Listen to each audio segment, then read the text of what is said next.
Alyssa Valdez nagsalita na sa wakas tungkol sa pagkatalo ng Creamline. Isiniwalat ang nangyari sa dugout after the game. At heartbreaking loss, isang blessing pa umano para sa defending champs. Pero before we begin, please don't forget to subscribe, like, and comment on this video. I-click din ang notification bell para lagi kang updated sa Creamline happenings.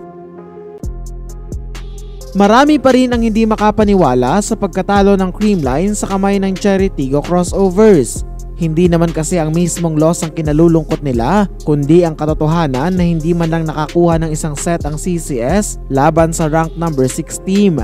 Marami nga ang katakatakang nangyari sa Girls in Pink sa laban na iyon at maging ang mga commentators ay di naiwasang punahin ito. Dahil sa pagkatalo, nawakasan ang 19-game winning streak ng koponan at ito na rin ang kanilang first 3-set loss since 2019 nang masweep sila ng Petrogas Angels. Matapos ang game, ibinunyag ni Alyssa Valdez kung ano ang naging sitwasyon sa locker room ng Cool Smashers. Ayon sa kanya, napakatahimik umano ng kanyang mga teammates at walang halos umiimik. Expected naman na daw ito ni Phenom dahil mga competitive ang kanyang mga kasama at alam niyang ayaw nilang matalo as much as possible. Bagamat umalingaw-ngaw ang katahimikan, alam umano ni Alyssa ang tumatakbo sa isip ng bawat isa sa kanyang mga kakampi.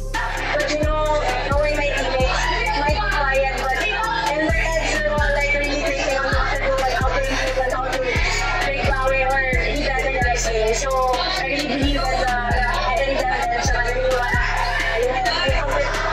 competitiveness natin sa buhay sa mabalikas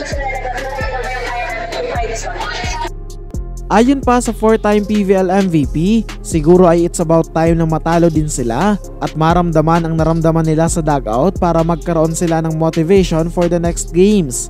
Blessing in disguise na din daw ang kanilang unang pagkatalo after 19 games para mas lalong magpursige sa training at magkaroon ng mas maraming energy sa loob ng court.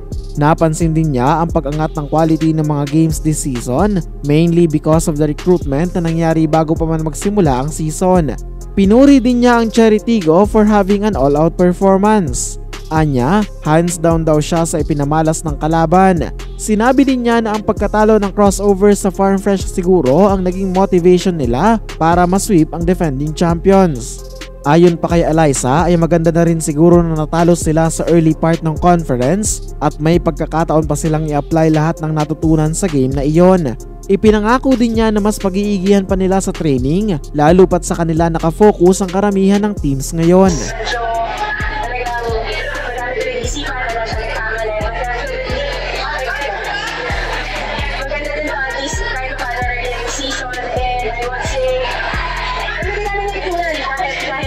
So we're really go back and I guess yung nagagawa natin kami focus on what to improve and going back in all guys. So definitely it's really something na wake up call for everyone and not to be complacent in this.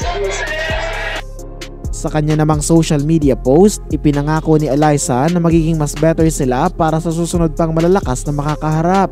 Nagpapasalamat din siya sa suporta ng fans kahit ganon ang naging resulta ng kanilang latest game.